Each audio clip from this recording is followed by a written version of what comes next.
Alhamdulillah pada kesempatan ini kita masih bisa diberi kesempatan untuk belajar bersama untuk mata pelajaran Pendidikan Agama Islam dan Budi Pekerti atau disingkat dengan PAG. Materi pertama adalah bab 1, meniti kehidupan dengan kemuliaan. Mari kita simak bersama video ini. Meniti kehidupan dengan kemuliaan. Meniti kehidupan dengan kemuliaan, ini ada 3 cara yang dapat kita lakukan.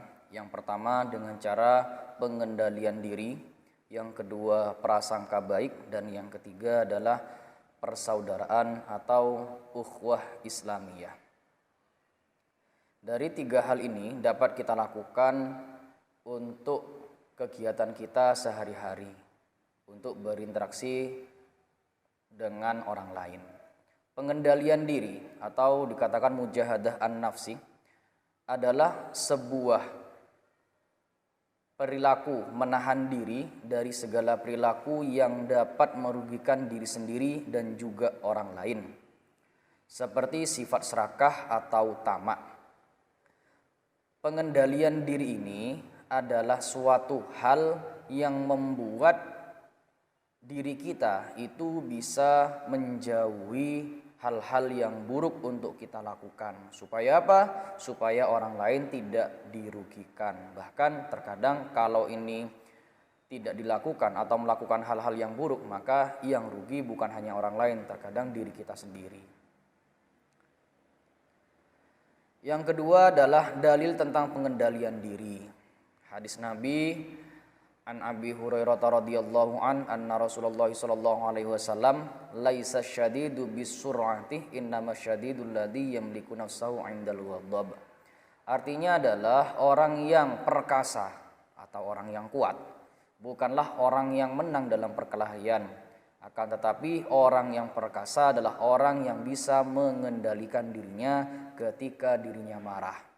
Ini dalil tentang mujahadah an-nafsi. Sedangkan selanjutnya adalah prasangka baik atau husnudzon. Prasangka baik ini berasal dari 2 kata. Yang pertama adalah kata husnu yang artinya baik. Yang kedua adalah dzon yang artinya prasangka. Ketika digabungkan menjadi prasangka baik. Lah, hal ini itu mempunyai lawan kata. Lawan katanya adalah buruk sangka atau prasangka buruk. Dalam bahasa Arabnya kita kenal dengan su'udzon. Lah, dalilnya apa? Dalilnya adalah yang pertama, dalilnya nanti di belakang. Pembagian sifat husnudzon itu dibagi menjadi 3. Yang pertama adalah husnudzon terhadap diri sendiri, yang kedua husnudzon terhadap orang lain, dan yang terakhir adalah husnudzon terhadap Allah Subhanahu wa taala.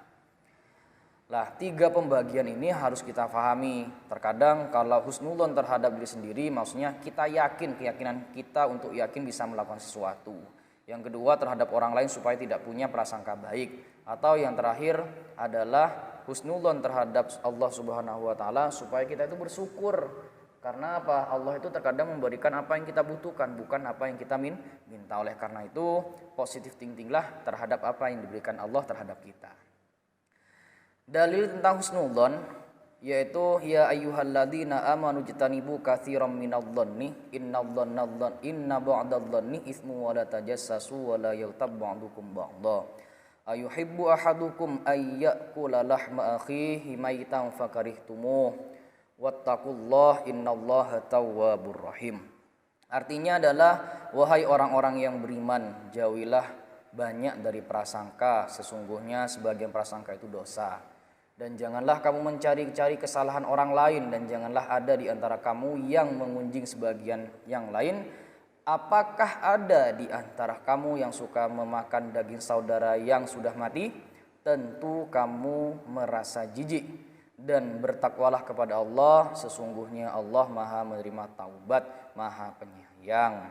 Quran Surat Al-Hujurat nomor 49 ayat 12. Selanjutnya adalah dalil hadis tentang prasangka. Iyyakum wadh-dhannah wa fa innadh-dhannah akdzabul hadithi rawahul Bukhari. Jauhkanlah dirimu dari prasangka buruk karena sesungguhnya prasangka itu adalah perkataan yang paling dusta. Jadi pada intinya marilah kita menjauhi yang namanya suudzon dan hal-hal yang berkaitan dengan prasangka buruk jangan sampai kita lakukan. Yang terakhir adalah persaudaraan atau ukhuwah. Persaudaraan dalam Islam dimaksudkan bukan sebatas hubungan kekerabatan karena faktor keturunan. Akan tetapi yang dimaksud dengan persaudaraan dalam Islam adalah persaudaraan yang diikat tali akidah. Maksudnya apa? Sesama umat muslim, dan persaudaraan yang karena kemanusiaan disebut dengan persaudaraan karena fungsi kemanusiaan. Maksudnya apa? Sesama manusia semua adalah bersaudara karena manusia adalah makhluk Allah. Contohnya adalah ketika Rasulullah hijrah ke kota Madinah, di situ kaum muhajirin dipersaudarakan dengan kaum Ansor.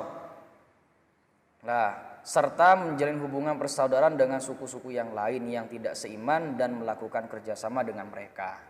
Nah, hal-hal yang berkaitan dengan ketidaksamaan atau perbedaan antar suku, perbedaan antar ras, dan perbedaan antar agama, janganlah membuat kita itu saling bermusuhan. Karena apa? Persaudaraan di sini juga bisa kita praktekkan persaudaraan antar sesama manusia. Jadi pada intinya semua manusia adalah saudara dan saling mengingatkan, saling membantu. Selanjutnya adalah dalil tentang persaudaraan.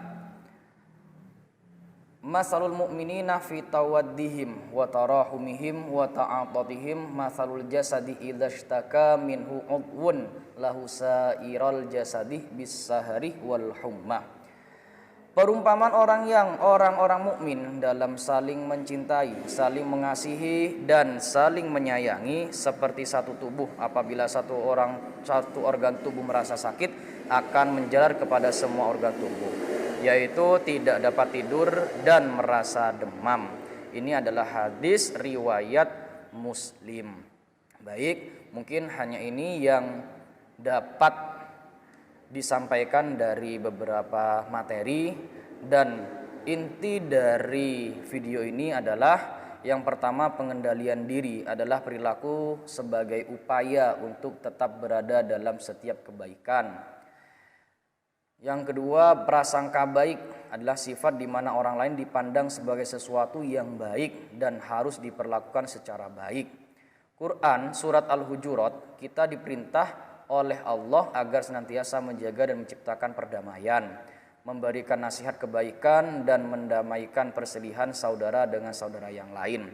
Yang terakhir adalah dalam Quran surat Al-Hujurat ayat 12 dijelaskan perintah agar berprasangka baik kepada setiap orang. Kita pun diperintahkan menghindari dan menjauhkan diri dari berburuk sangka kepada sesama saudara kita, karena berburuk sangka akan merusak keimanan dan merusak persaudaraan. Mungkin hanya itu yang bisa kita pelajari untuk saat ini. Kurang lebihnya saya mohon maaf. Wallahul muwaffiq ila aqwamit thoriq. Assalamualaikum warahmatullahi wabarakatuh.